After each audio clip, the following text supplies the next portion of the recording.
Tidugiri mahjari wa mahdi salafi. Assalamualaikum warahmatullahi wabarakatuh. Bismillah, alhamdulillah, wassalatu wassalamu ala rasulillah, amma ba'du. Ma'asyiral muslimin rahimakumullah. Sebaik-baik kalian adalah yang belajar Al-Quran dan mengajarkannya. Hadis riwayat Bukhari. Hadis ini kemudian menjadi semangat untuk terus belajar dan mengajarkan Al-Quran. Namun, masihkah ada kesempatan bagi seorang wanita haid untuk terus menjalankan ibadah ini? Ada perbedaan pendapat di kalangan ulama yang termaktub di dalam kitab Al-Mawsu'atul Fiqhiyah Al-Kuwaitiyah yang menyatakan, ikhtalafa al-fuqaha'u fi hukmi qira'atil haidhi lil Qur'ani, fadhahaba jumhurul fuqaha'i al-hanafiyyatu wasyafi'iyyatu wal hanabilatu ila hurmati qira'atiha lil Qur'ani. Ulama-ulama fikih berbeda pendapat terkait dengan hukum wanita haid membaca Al-Quran.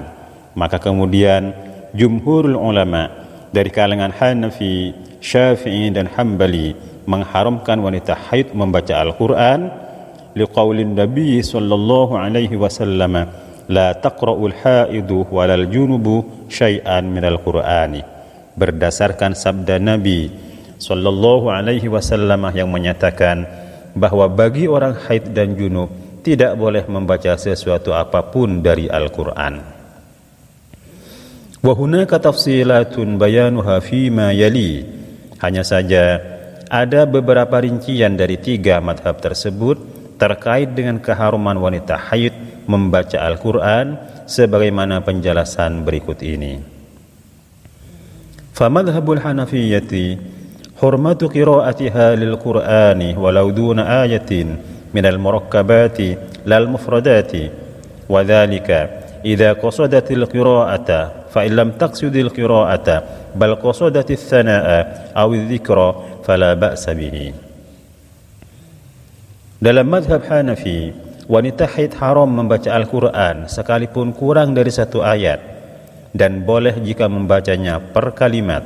Keharaman tersebut jika ada tujuan membaca Al-Quran. Maka apabila tidak ada tujuan membaca Al-Quran, seperti misal bertujuan memuji atau berzikir kepada Allah, maka tidak diharamkan. Dari penjelasan ini perlu pemahaman yang lebih jelas agar tidak menimbulkan kesalahpahaman. Karena itu maka wasarrahu annama laysa fihi ma'na ad-du'a'i ka suratil masadi la tu'athiru fihi niyyatud du'a'i fayahrumu. Ulama-ulama Hanafi menjelaskan bahwa surat atau ayat yang di dalamnya tidak berisi doa seperti surat Al-Lahab tetaplah haram dibaca sekalipun dengan niat doa, karena kandungan surat tersebut tidak berisi doa. Artinya tujuan si pembaca harus sesuai dengan apa yang dibacanya. Seorang wanita haid boleh membaca Al-Quran dengan niat dzikir jika ayat yang dibaca memang berisi dzikir, boleh dengan niat memuji jika memang ayatnya berisi pujian. وقد أجازوا للمعلمة الحائض تعليم القرآن كلمة بأن تقطع بين كل كلمتين لأنها لا تعد بالكلمة قارئة. Dan ulama Hanafi membolehkan bagi guru wanita yang haid untuk mengajarkan Al-Quran per kalimat saja dengan cara memutus bacaan di antara dua kalimat, karena dengan cara itu wanita tersebut tidak dianggap membaca Al-Quran dalam madhab Hanafi. Kama ajazu lil haidi an tatahajja bil Qur'ani harfan aw kalimatan ma'al qat'i min ghairi karahatin. Sebagaimana ulama Hanafi juga membolehkan wanita haid mengeja Al-Quran per huruf atau per kalimat dengan cara diputus-putus tanpa adanya kemakruhan. Wa karihu laha qira'ata ma nusikhat tilawatuhu minal Qur'ani wala yukrahu laha qira'atul kunuti wala sairul adhkari wad da'awati. Dan makruh dalam mazhab Hanafi membaca ayat Al-Quran yang sudah dinusakh atau disalin ke dalam bahasa keseharian seperti lafaz bismillah atau lafaz alhamdulillah, sekalipun tanpa adanya niat dzikir atau memuji, serta tidak dimakruhkan bagi wanita haid membaca kunut ataupun dzikir dan doa-doa yang lain. Wa madhhabu Syafi'iyyati hurmatu qira'atil Qur'ani lil haidi walau ba'du ayatin ka harfin lil ikhlal bit ta'dhimi. Sedangkan mazhab Syafi'i mengharamkan wanita haid membaca Al-Quran walaupun sebagian ayat saja seperti satu huruf, dikarenakan hal tersebut merusak keagungan Al-Quran. Sawa'un aqsadat ma'adzalika ghairuha amla, baik dengan tujuan membaca Al-Quran ataupun tidak. Wasarrahu bijawazi ijra'il Qur'ani ala qalbiha min ghairi tahrikil lisani wa jawazin nadhari fil mushafi wa imrari ma fihi fil qalbi. Ulama-ulama Syafi'i menjelaskan boleh membaca Al-Quran bagi wanita haid hanya di dalam hati tanpa menggerakkan lisan, dan boleh melihat mushaf serta mengulang ayat Quran di dalam hati. Wa kadza tahriku lisaniha wa hamsuha bihaitsu la tusmi'u nafsaha li'annaha laysat biqira'ati Qur'anin wa yajuzu laha qira'atu ma nusikhat tilawatuhu.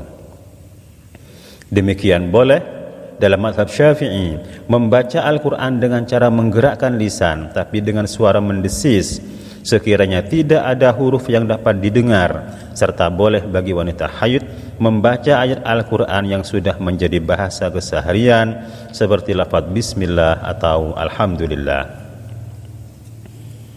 Wa madhhabul Hanabilati annahu yahrumu 'alaiha qira'atu ayatin fasa'idan wala yahrumu 'alaiha qira'atu ba'di ayatin li'annahu la i'jaza fihi.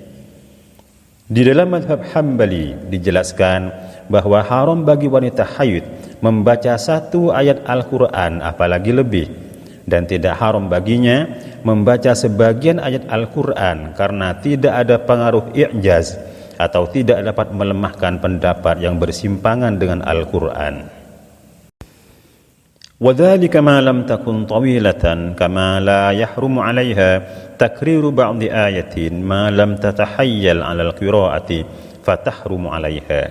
Dan bolehnya membaca sebagian ayat tersebut dalam mazhab Hambali jika bukan satu ayat yang panjang, sebagaimana tidak diharamkan pula wanita haid mengulang-ulang bacaan sebagian ayat selama tidak ada unsur main-main dalam membacanya. Maka jika ada unsur main-main tetaplah diharamkan baginya. Walaha tahjiyatu ayil Qur'ani li'annahu laysa biqira'atin lahu walaha tafakkuru fihi wa tahriku syafataiha bihi ma lam tubayyinil hurufa. Diperbolehkan pula bagi haid mengeja ayat-ayat Al-Quran karena ejaan tidak termasuk bacaan Al-Quran. Boleh juga bagi haid berfikir tentang Al-Quran atau bahkan menggerakkan bibirnya dalam membaca Al-Quran selama tidak ada huruf yang jelas terdengar. Walaha qira'atu ab'adi ayatin mutawaliyatin aw ayatin sakatat bainaha sukutan tawilan. Dalam madhab Hambali ini pula boleh bagi haid membaca beberapa bagian dari ayat-ayat yang berurutan, atau membaca 2 atau 3 ayat bahkan lebih, tapi dengan berhenti sebelum sempurnanya satu ayat lalu dilanjut setelah diam agak lama. Walaha qawlu ma wafaqal qur'ana walam taqsidhu kal basmalati wa qawlil hamdulillahi rabbil alamin wa ka ayatil istirja'i inna lillahi wa inna ilaihi raji'un wa ayatir rukubi. Dalam madhab Hambali juga diperbolehkan seorang wanita haid membaca bacaan yang kebetulan juga ada di dalam Al-Quran asal tidak ada niat membaca Al-Quran, seperti bismillah dan alhamdulillah, dan ayat istirja yaitu inna lillahi wa inna ilaihi raji'un, serta ayat mengendara yaitu subhanalladzi sakhkhara lana hadza wa ma kunna lahu muqrinin wa inna ila rabbina lamunqalibun. وذهب المالكية إلى أن الحائض يجوز لها قراءة القرآن في حال استرسال الدم مطلقا كانت جنبا أم لا خافت النسيان أم لا. Sedangkan ulama madhab Maliki berpendapat bahwa wanita haid boleh membaca Al-Quran di saat berlangsungnya keluarnya darah haid secara mutlak, baik berniat dzikir atau tidak, ada niat memuji atau tidak, ada niat sengaja membaca Al-Quran atau tidak, bahkan dalam keadaan junub atau tidak, dikarenakan takut lupa ataupun tidak. Dalam madhab Maliki, seorang wanita haid boleh membaca Al-Quran dalam segala hal dan tanpa batasan. Amma idan qata'a haiduha fala tajuzu laha al-qira'atu hatta tawtasila junuban kanat amla illa in takhafan nisyana. Adapun jika darahnya sudah berhenti keluar, maka tidak boleh baginya membaca Al-Quran hingga selesai mandi besarnya, baik dalam keadaan junub atau tidak, kecuali jika wanita haid tersebut khawatir lupa pada hafalannya.